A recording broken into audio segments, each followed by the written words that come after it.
Chuck Norris went to a feminist rally, came back with his shirt ironed and a sandwich. 5 cannibals apply for a job in a big corporation. Well, says the boss, if I hire you guys, you have to promise to not eat any of our staff. The cannibals promise that they will not eat anyone and get hired. Everything is going well for a while, and one day the boss calls them into his office. You're working well and all, but we're missing an office cleaner. Do you have something to do with that? The cannibals swear that they are innocent. The boss believes them and leaves the office, and they all turn to their leader. You idiots! He screams. Who ate the cleaner? One of the cannibals sheepishly raises his hand. You fool! Shouts the leader. For weeks we've been feasting on directors, team leaders, project managers and human resource staff, and then you go and eat someone they'll actually miss. A man gets pulled over by the police. The officer asks, "Do you know why I pulled you over?" "No, I don't, officer," he replies. "You were speeding. That's going to be big ticket in this area." "Well, you caught me, and while I'm at it, I might as well be honest with you. I have a dead body in the trunk along with some unregistered guns, a kidnapped child with a bomb strapped to his chest to keep him quiet, and a bunch of cocaine." The officer pulls out his radio and requests all the backup he can get. Almost the entire squad along with the chief arrives, handcuff the guy, and search the vehicle. There's nothing. The police chief approaches the man. "The officer who radioed us said you had a dead body, guns, a kidnapped child, a bomb, and drugs in the car." "Yeah, I bet he told you I was speeding too, didn't he?"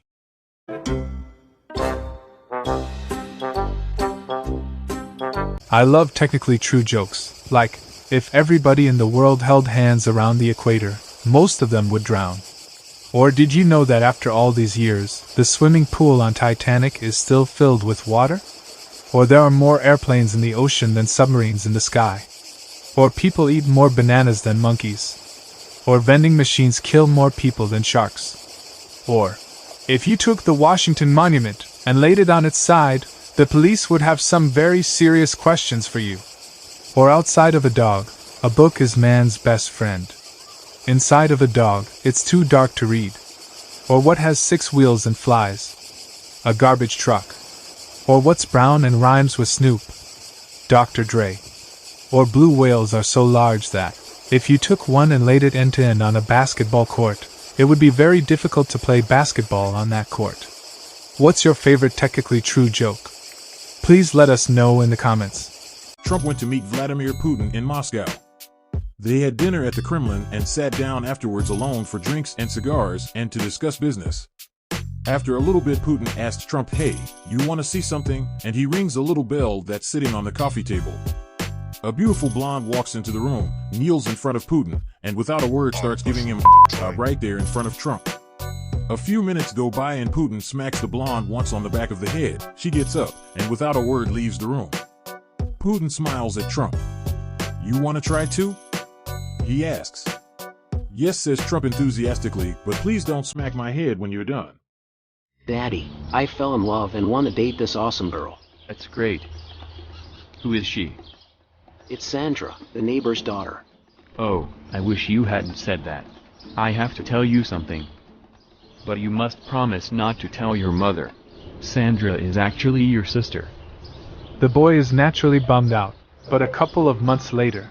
"Daddy, I fell in love again and she is even hotter." That's great. Who is she? "It's Angela, the other neighbor's daughter." Oh, I wish you hadn't said that. Angela is also your sister. This went on a few more times, and finally the son was so mad, he went straight to his mother crying. "Mom, I am so mad at Dad. I fell in love with 6 girls and I can't date any of them because Dad is their father." The mother hugs him affectionately and says, "You can date whoever you want. He isn't your father." A koala bear is smoking a blunt in a tree. A lizard comes along and says, "What are you doing?" The koala bear says, "I'm getting high, man." The lizard responds, "What do you mean?" Rather than explain it to the lizard, the koala bear convinces him to partake of the blunt. Shortly after partaking, the lizard says to the koala, "Dude, my mouth is so dry. I gotta get some water." The lizard goes down to the river to get a drink and accidentally falls in. A crocodile sees this happen and goes, "What's going on with you?" The lizard tries to explain what he just did to get cottonmouth, but instead says, "Look, just go ask that koala in that tree over there."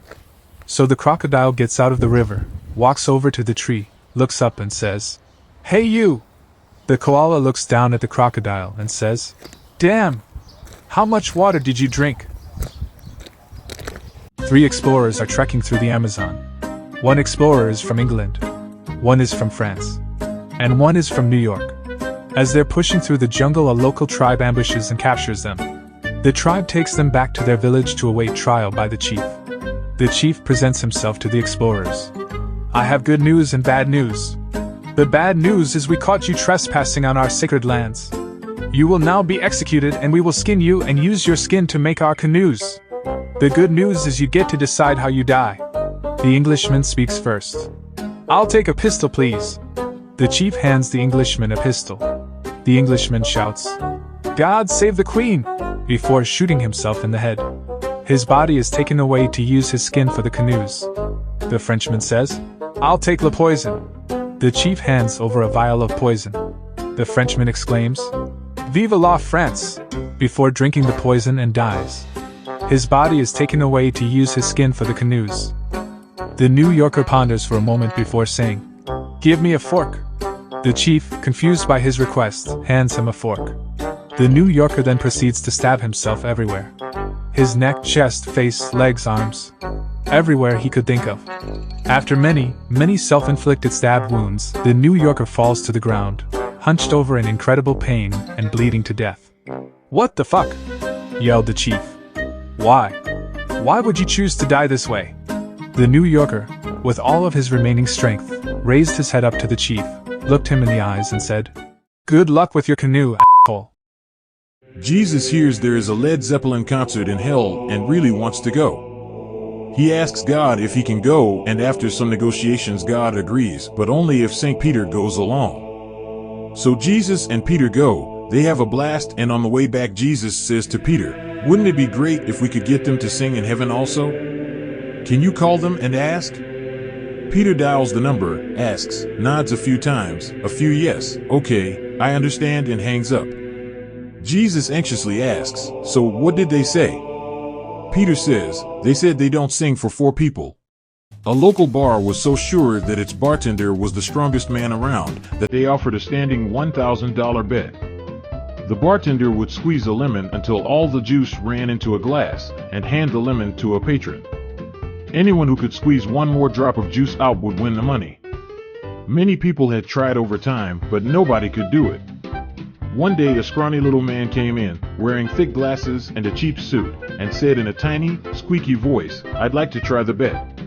After the laughter had died down, the bartender said okay, grabbed a lemon, and squeezed away.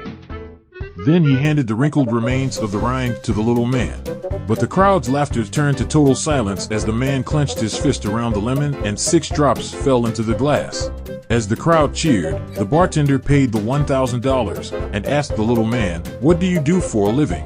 Are you a lumberjack, a weightlifter, or what?' The man replied, 'I work for the IRS.' A preacher was making his rounds to his parishioners on a bicycle when he came upon little Johnny trying to sell a lawnmower. "How much do you want for the mower?" asked the preacher. "I just want enough money to go out and buy me a bicycle," said little Johnny. After a moment of consideration, the preacher asked, "Will you take my bike and trade for it?" Little Johnny said, "Mister, you've got yourself a deal." The preacher took the mower and tried to start it. He pulled and pulled on the rope until he was dripping with sweat, but the mower refuses to start. The preacher called little Johnny over and said, "I can't get this mower to start." Little Johnny said, "That's because you have to cuss at it to get it started." The preacher said, "I'm a man of the church and I can't cuss. It's been so long since I've been saved that I don't even remember how to cuss." Little Johnny looked at him happily and said, "Just keep pulling on that rope. It'll come back to you." Judas says, "Hey Jesus, you coming to the Last Supper?" Jesus replies, "The what?" Judas says, "The supper, I mean, are you coming to the supper?"